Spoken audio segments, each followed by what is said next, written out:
Hi Sarah, this is George Sherritt. I've just finished doing your home inspection and I do a review at the end, and when my client's not here I do this instead. So that's the front of the house I'll put on my report. On the left side of the house the grade is really not very good. It all slopes towards the house, so it's going to want to push water under the house.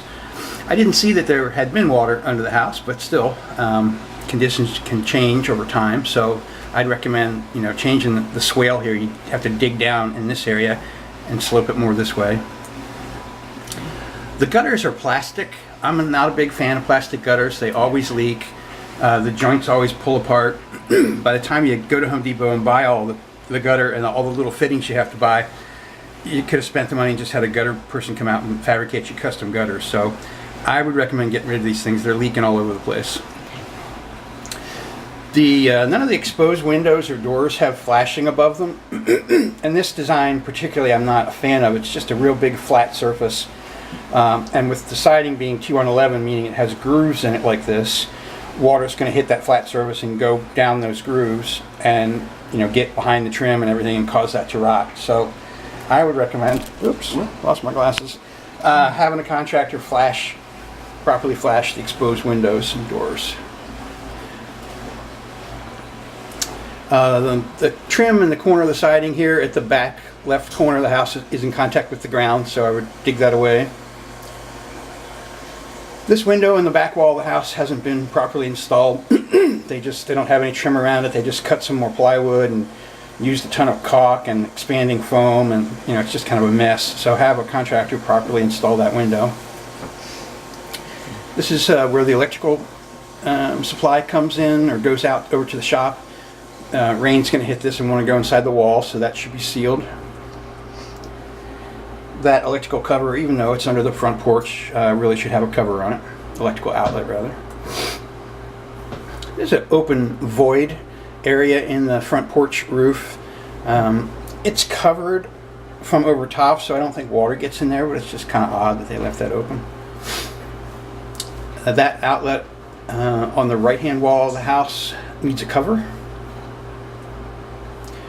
This is at the back right-hand corner. They tried to fill the soffit in here, and they used, again, a bunch of expanding foam and chunks of plywood and caulking, and it's just really kind of sloppily done, so I'd recommend that be redone. Here's another example of one of the plastic gutters. You can see this is a joint here, and it's pulled open, and so water's just running out. They're not the greatest. The gutter on the right-hand side of the house has pulled away from the fascia board and is letting water in. Flashing at the edge of the roof isn't done correctly. This should be overlapped at least 6 inches, and it's crooked and nailed through the top, which you should never do. The roof is, I think the roof needs to be replaced. I don't say that very often. I usually just describe the condition, but there's just so many things. There are several large holes in the roof where you can see the plywood or the wood underneath, so it's physically damaged in a lot of places. It's been trimmed too short up by the gutters. It's not installed correctly. These little gaps are called keyways, and they're supposed to have a pattern that rises 5 5/8, and they have them staggered right on top of each other every other one, so they didn't read the instructions, whoever installed the roof. There's some more physical damage to the roof, torn shingles. The flashing around the fireplace chimney is not done correctly. The bottom or lower edge of the flashing should be on top of the roofing, and instead they've kind of buried it in the roofing, so that's going to allow water to get under the roofing there. More physical damage to the roof.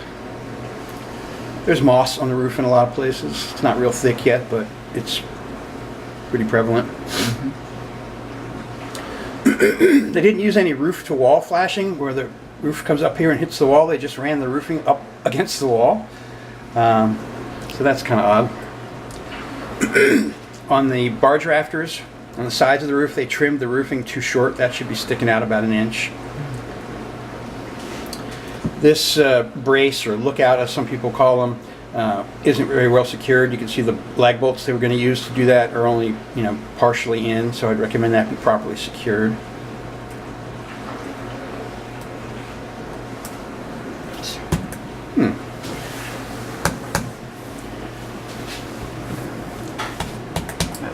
My computer has stopped behaving. Time out. Reboot. Yeah.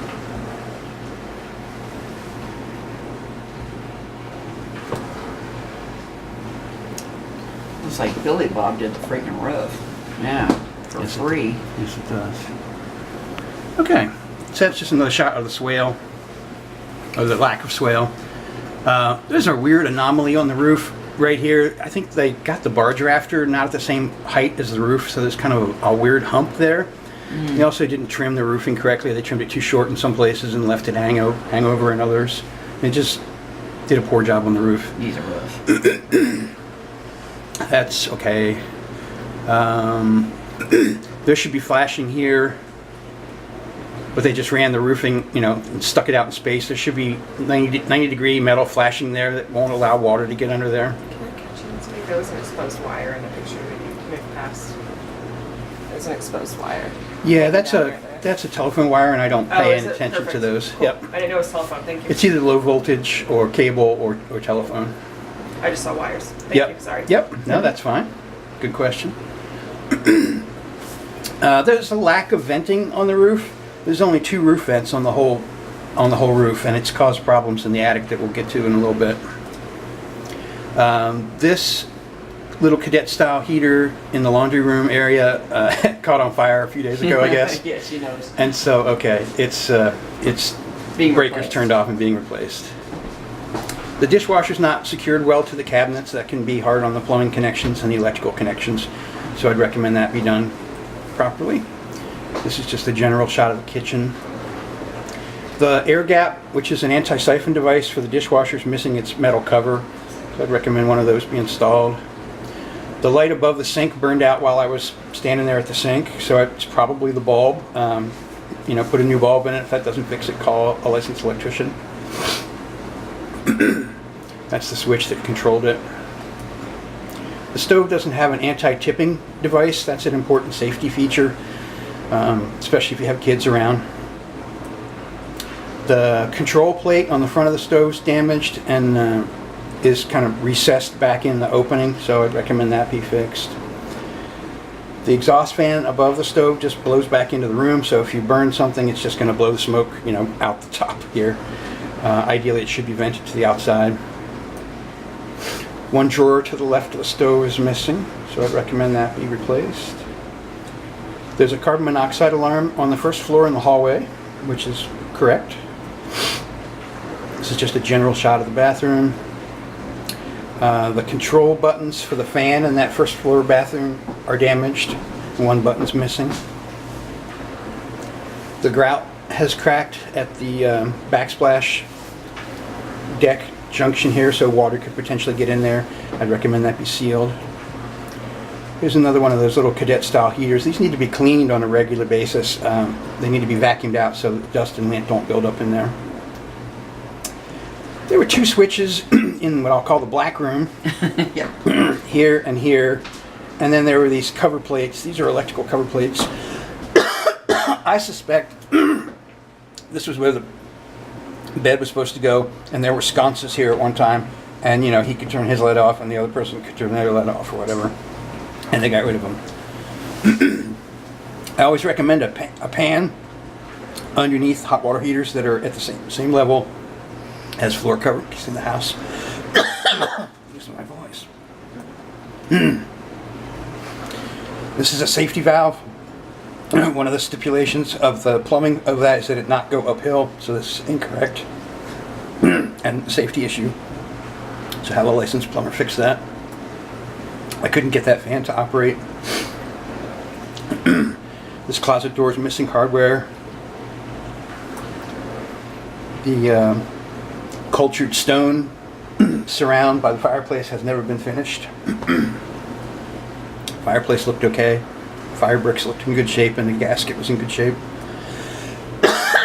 The back door, you can see daylight underneath of it. Yeah. When I open one of these. I don't know how to see it. Okay. Oh, there. Sorry, I'm losing my voice, so I'm having a drink of water. So that back door is really an interior door. Oh. It's not. It's made of paper. paper fiber, wood fiber, so it's not meant to be outside. I didn't see that. Yep, so that needs to be replaced. Up at the peak of the soffit on the back wall, I think a pileated woodpecker has opened up an area there into the attic. That's a terrible picture, but I'm looking up into the sunlight.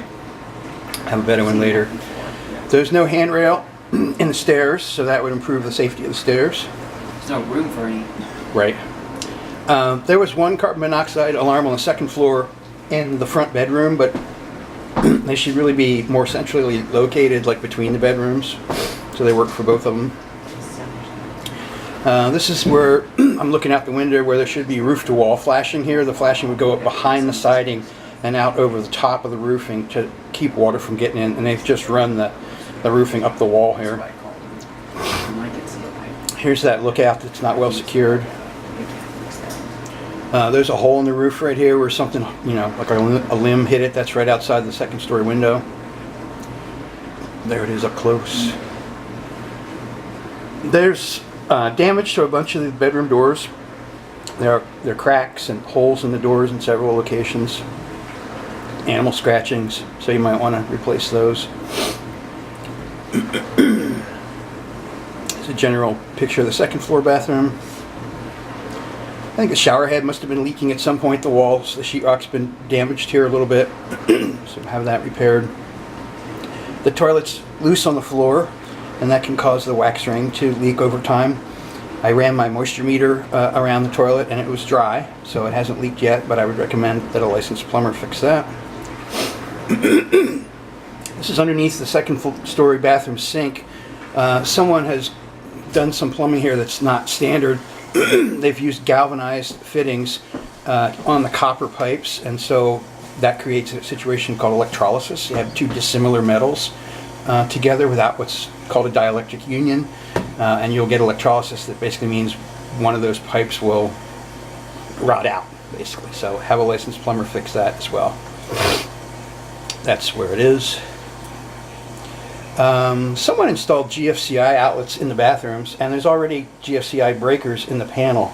So when I put my tester in there and hit the GFCI test button, expecting this to trip right here, it did trip, but it tripped in the electrical panel at the breaker. So it's kind of a redundancy. It's not anything you have to fix, but it's just kind of silly.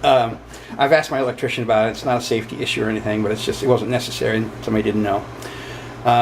That's the bathroom door, and the second floor bathroom's damaged. The carpet on the stairs is pretty worn and stained. You may want to replace it. This is looking up from the back second floor window up at that hole that I think was probably caused by a big woodpecker. Some of the windows lack screens, so you might want to have screens for all the windows installed. This is in a closet on the second floor. There's wires outside of the box here, bare wires, so that all that insulation needs to terminate inside the box. So have a licensed electrician fix that. This switch didn't do anything. There must have been a light in that closet at some point, maybe where that box was, but it's been disabled. So there's a lot of organic growth, I'll call it, in the attic on the plywood sheathing.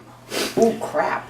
Yeah, and that's because of a lack of venting, and probably at some point the bathroom fan wasn't vented. So when I see this much of it, I recommend that you have a licensed mold remediation contractor come out and evaluate it and treat it. What about new sheeting when they're tearing off the roof? Well, I poked at it with my penknife a couple places that were the darkest, and it still seemed to have its structural integrity. But you might need to have, I can't see the whole piece of wood. I'm just looking at the bottom side. So that might add a little cost to the cost of a new roof. But my biggest concern about this, I know people are really concerned about mold. My best friend has a PhD in mycology. We've had long discussions about this. There's nothing that drives air from an attic into a house. It actually goes the other way. It's called the stack effect, and air in a structure always rises. So it's not going to affect the health of the people that live in the house. But when you go to sell this 5 years from now, statistically speaking, somebody else is going to come along and they may freak out if they see this. So you want to have the seller take care of it for you and have it remediated and treated. And they will generally, any reputable company will give you a lifetime or a long-term guarantee that it won't come back. But you can see there's a fair amount of staining on the George? plywood. Yes. When they replace the roof and they put the added ventilation in, will that help cure the problem or keep it from coming back as well? I mean, once they get rid of it and remediate it. Yes. Yes. Yes. Okay. Once the roof's properly vented, and I would correct the bathroom fan here. It's just way longer than it I needs saw to that. be. That's nuts. And the fact that it goes up and then it comes back down again, Yeah. you know, that's warm, moist air in the wintertime. And also it should be as short as possible, and it should be insulated because this is a metal pipe, right? We're above the insulation, that's going to be cold. So all that heavy, moisture-laden air you're sucking out of the bathroom hits this cold metal, and it condenses and comes back down, and it can destroy the fan. There's more of the organic growth. More, that's a terrible photo, but more of the same. More of the same. This was me checking the other bathroom to the GFCI. It's also a breaker. I had a really hard time getting this door off. Somebody made this thing just like a piano. You know, when you do this kind of carpentry, it's not meant to be a violin. So shaving a 1/16 inch off that door would sure make it easy to get off and on. That photo didn't come out very well, but what this says here is foil side should face the heated area. So all the insulation under the house is upside down. Oh. And it can trap moisture, so somebody should probably correct it. It's also R11, which hasn't been code for floor insulation for a long time. It's quite a bit higher than that. So you might want to have a licensed insulation contractor look at that and give a bid to correctly install the right kind of insulation. Some of it's R13, which is also less than has been done for a long time. The dryer vent just vents into the crawl space. So all the moisture that's ever been and all the clothes that's ever been through that dryer just got pumped right underneath the house there. Oh, what a dummy. It's amazing to me this isn't rotten. But at any rate, this needs to be directed to the outside. Actually, I remember seeing they've changed it. I suspect it used to come through the floor and they've run it out the wall here. So that might it's be an old thing. moot point. Yep. Okay. I smell something burning. Well, you left the broiler on. Okay. So I opened the oven, I turned it off, I saw that red light, and I went, that Okay. thing is still on. There's missing insulation in a few spots. So have an insulation contractor fix that. And then we're back out front. So after you've listened to that and read my report, if you still have questions, you're welcome to give me a call. And the oven's dirty. And the oven's dirty. Very dirty. Bruce says. Thank you.